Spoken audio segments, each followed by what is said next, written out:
नमस्कार दोस्तों, मेरा नाम है सुनील और आप देख रहे हैं द सुनील लॉजी को अपने यूट्यूब पे। आज की वीडियो में बात करेंगे कि कैसे आप एक बेहतरीन पोर्टफोलियो बना सकते हैं कुछ स्टॉक्स का जो आपको आगे चल के बेहतरीन रिटर्न दे सके। इसके लिए इस वीडियो को पूरा देखिएगा, ज़रा भी स्किप मत कीजिएगा। तो चलिए आज का वीडियो शुरू करते हैं।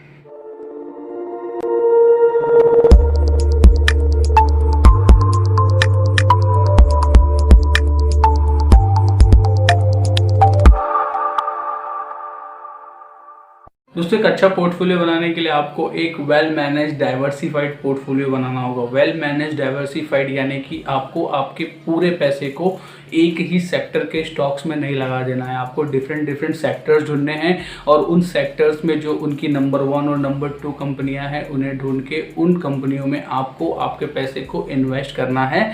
तभी आप अपने पैसे को वेल डाइवर्सिफाइड कर पाएंगे। बहुत सारे लोग ये कहते हैं कि अगर डाइवर्सिफिकेशन ज़्यादा हो जाए तो उस कंडीशन में आप अपने पैसे पे एक्सपोनेंशियल ग्रोथ नहीं ले सकते, लेकिन ऐसा नहीं है दोस्तों। आपको आपके पैसे पे एक्सपोनेंशियल ग्रोथ चाहिए या किसी एक सेक्टर में आपको आपकी सारी कमाई लगा देनी है तो आपको उस समय बहुत ही अच्छी तरीके से रिसर्च करनी होगी।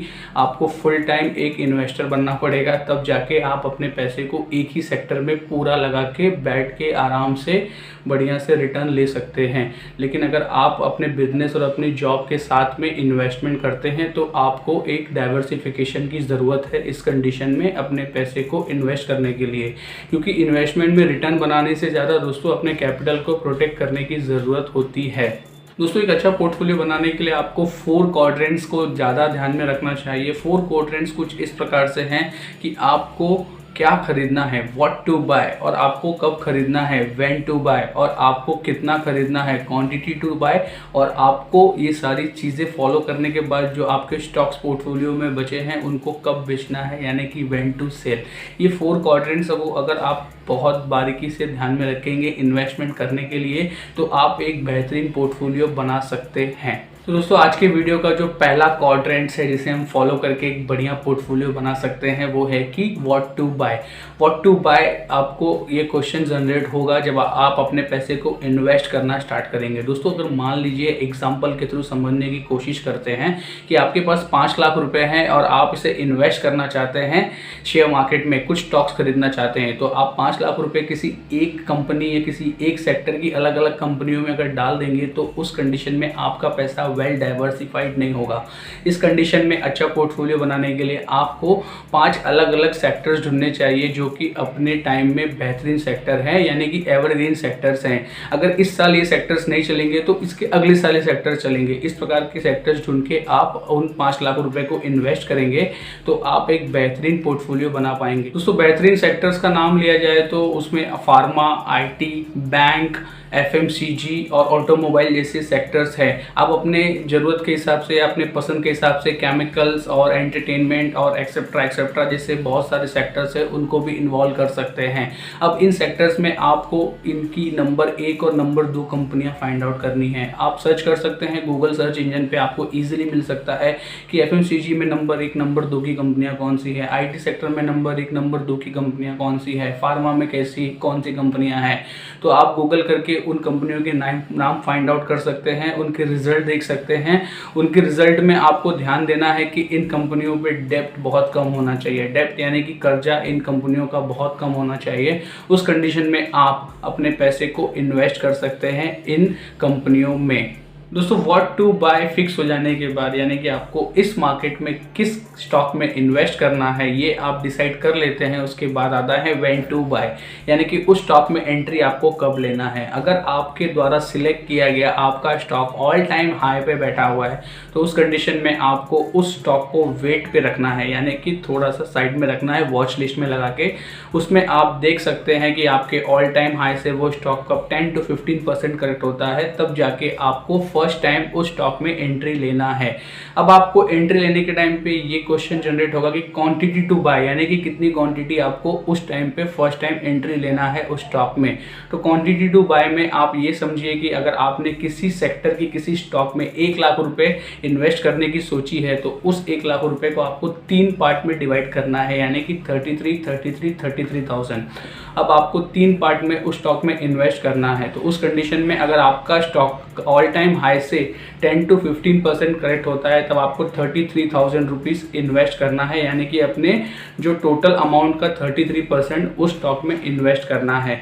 बाकी का जो 66 या 67,000 है उसको आपको साइड में रखना है उस स्टॉक में एवरेज आउट करने के लिए, जब उस स्टॉक में और ज़्यादा करेक्शन आएगी। और करेक्शन आएगी ये तो कंफर्म है दोस्तों, क्योंकि मार्केट एक ही डायरेक्शन में नहीं जाती है, मार्केट उतार और चढ़ाव वाली होती है। तो आपको उस स्टॉक में आगे जाके फ्यूचर में करेक्शन कम मिलेगी, ये तो फिक्स ही है। और दोस्तों मार्केट में ये कहा जाता है कि जिसके पास कैश है वो किंग होता है। तो आप अपने कैश को रिजर्व रखिए उस स्टॉक में एंट्री लेने के लिए, ताकि आप उस स्टॉक में एवरेज आउट कर सके और आगे जाके अगर वो स्टॉक ऊपर की तरफ जाता है तो आप अच्छा खासा प्रॉफिट बना सके। दोस्तों व्हेन टू बाय और क्वांटिटी टू बाय को अगर एग्जांपल के थ्रू समझाने की कोशिश करेंगे तो आपने अगर एक सेक्टर डिसाइड कर लिया, मान लीजिए आईटी में नंबर 1 की कंपनी है टीसीएस और नंबर 2 की कंपनी है इन्फोसिस। इन दोनों कंपनियों में आपने कंपैरिजन निकालने के बाद टीसीएस को फिक्स कर लिया इन्वेस्टमेंट के लिए। अब आपके पास 1 लाख रुपए है, जैसे कि आपने पहले से डिसाइड कर लिया था इस सेक्टर में इस कंपनी में लगाने के लिए।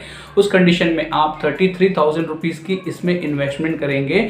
लेकिन जो टीसीएस का करंट मार्केट प्राइस है वो तो ऑल टाइम हाई पे बैठा है दोस्तों, 3,400 की प्राइस है टीसीएस की। और इस कंडीशन में आपको टीसीएस में वेट करना है 10 to 15% करेक्शन के लिए, यानी कि 3400 से अगर टीसीएस का प्राइस 2900 या 3000 होता है तो उस टाइम आप टीसीएस में इन्वेस्ट करेंगे अपनी फर्स्ट अटेम्प्ट, यानी कि 33,000 रुपीज़ की अमाउंट।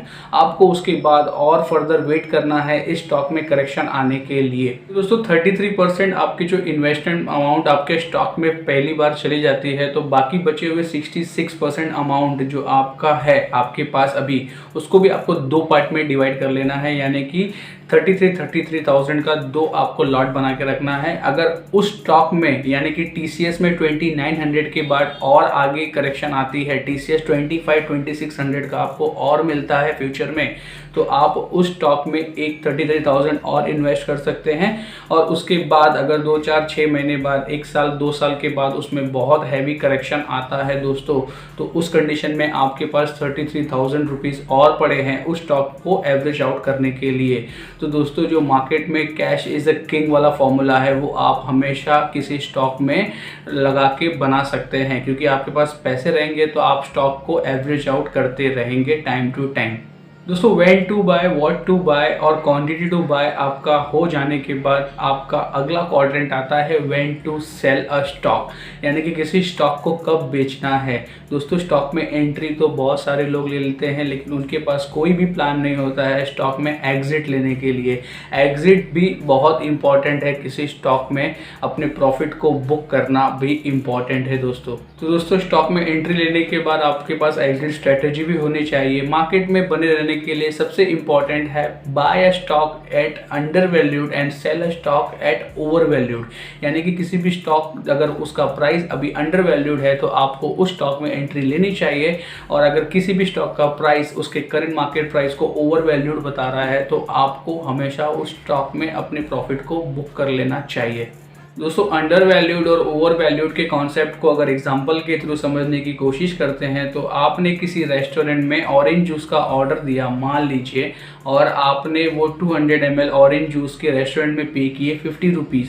तो अगर 200 ml जूस को बनाने के लिए रेस्टोरेंट को लगते हैं 2 ऑरेंज, और एक ऑरेंज की मार्केट वैल्यू होगी उस समय अगर 20 रुपये की, तो आपने 2 ऑरेंजेस का जूस तो पी लिया जो कि 40 रुपीज़ हुए, और 10 रुपीज़ आपने रेस्टोरेंट को दिया उनके मार्जिन और उनके सर्विस के लिए। तो उस कंडीशन में जो आपका ऑरेंज जूस है वो अंडर वैल्यूड है। और अगर वो ही ऑरेंज जूस आपको किसी इंटरनेशनल एयरपोर्ट या किसी थिएटर में 200 रुपीज़ का मिलता है 200 ml, तो वहाँ पे अगर वो कंडीशन में आप मानेंगे कि यहाँ पे ये लोग इंटरनेशनल एयरपोर्ट और थिएटर में बहुत ही अच्छी क्वालिटी का ऑरेंज यूज़ कर रहे हैं, तो एक ऑरेंज अगर 20 रुपये के बजाय 30 रुपये का होता है, तो आपने 200 ml में 2 ऑरेंजेस यूज़ किए, तो आपने 60 रुपीज़ का ऑरेंज लिया, और उस कंडीशन में भी आपने थिएटर या एयरपोर्ट को 20 से 30 रुपये सर्विस और उनकी मार्जिन दे दी। तो उस कंडीशन में भी आपका 200 ml का ऑरेंज जूस जो है वो 80 to 90 रुपीज़ का होना चाहिए, ना कि 200 रुपीज़ का। तो उस कंडीशन में जो आपका ऑरेंज जूस है वो ओवर वैल्यूड ऑरेंज जूस है।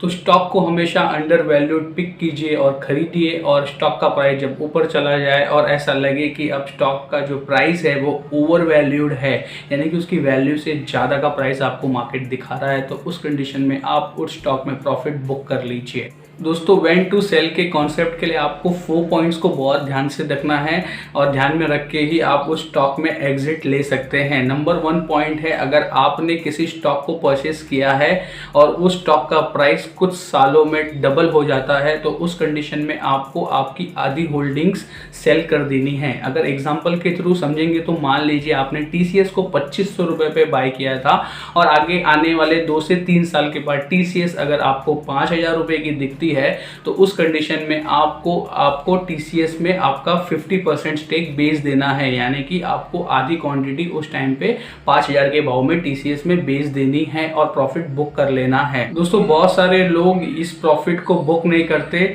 लेकिन वो ये सोचते हैं कि उनका इस पोर्टफोलियो में जो अनरियलाइज प्रॉफिट दिख रहा है वो कुछ टाइम में उस स्टॉक में करेक्शन आने के बाद आपके प्रॉफिट को कम कर सकता है। 50% स्टॉक को बेच देने के बाद एक तो आप अपने थोड़े से पैसे को फ्री कर लेते हैं, और दूसरा ये कि आपने अपने उस स्टॉक में 50% प्रॉफिट भी जनरेट कर लिया है इमीडिएटली। व्हेन टू सेल का नंबर 2 का पॉइंट ये है दोस्तों कि अगर कोई भी स्टॉक ऑल टाइम हाई से सडनली किसी न्यूज़ या किसी और खबर की वजह से 20% करेक्ट हो जाता है आने वाले कुछ दिनों के अंदर, तो आपको उस स्टॉक में भी एग्जिट लेने की तैयारी करनी चाहिए, क्योंकि इतना तेजी से अगर कोई स्टॉक नीचे आता है तो ये भी उस इन्वेस्टर के लिए एक खतरे की घंटी हो सकती है। Point number 3 for when to sell stock का ये है कि अगर कोई भी स्टॉक आपके पोर्टफोलियो में जो है वो परफॉर्म नहीं कर रहा है 1 क्वार्टर 2 क्वार्टर या 1 साल से, तो उस स्टॉक में आप अपनी होल्डिंग्स को घटाइए, यानी कि ऑलमोस्ट बेच दीजिए और उस पैसे को उठा के परफॉर्मिंग वाले स्टॉक्स में लगाइए। जो आपके पोर्टफोलियो में स्टॉक्स परफॉर्म कर रहे हैं उनमें इन्वेस्ट कीजिए।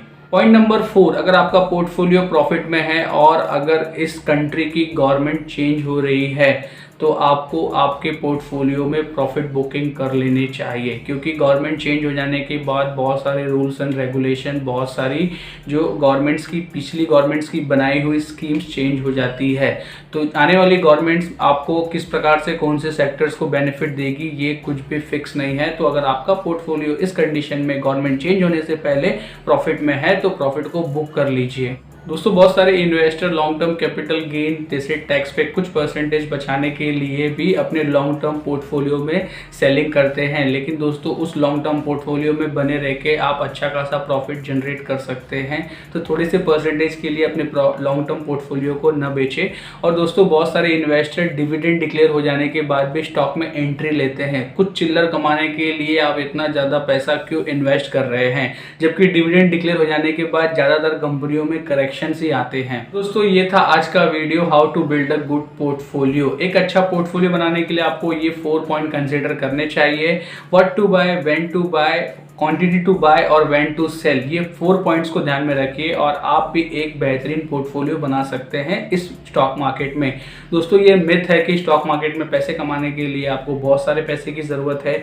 एक बड़ा इन्वेस्टर ही इस मार्केट में पैसे बना सकता है। आप भी थोड़े से पैसे से मार्केट में पैसा बना सकते हैं लॉन्ग टर्म में। बस खाली आपको थोड़ी सी सूझबूझ दिखानी है और बहुत सारा पेशेंस रखना है। वॉरेन बफेट का दोस्तों एक कोट है कि इस मार्केट में पैसे ट्रांसफर होते हैं इम्पेशेंस आदमी से पेशेंस वाले आदमी में, यानी कि जिसके पास पेशेंस नहीं है वो अपने पैसे इस मार्केट में गंवा देगा, और इस मार्केट में पैसे वो ही बनाएगा जिसके पास पेशेंस है, यानी कि सब्र है। तो सब्र रखिए, स्टॉक अच्छे चुनिए और लॉन्ग टर्म में इस मार्केट में ज़रूर आप भी पैसे बनाइए। दोस्तों, ये आपको वीडियो कैसे लगा आप हमको कमेंट करके बताइएगा। वीडियो अच्छा लगा तो लाइक कीजिएगा, अपने दोस्तों में इस प्रकार की वीडियो शेयर कीजिए ताकि वो भी अच्छा पोर्टफोलियो बना सके। और अभी तक आपने हमारे चैनल को सब्सक्राइब नहीं किया है तो चैनल को जरूर सब्सक्राइब कीजिए। दोस्तों, इस वीडियो में बस इतना ही। जल्दी मुलाकात होगी आपसे अगले वीडियो में, तब तक आप अपना ख्याल रखिएगा।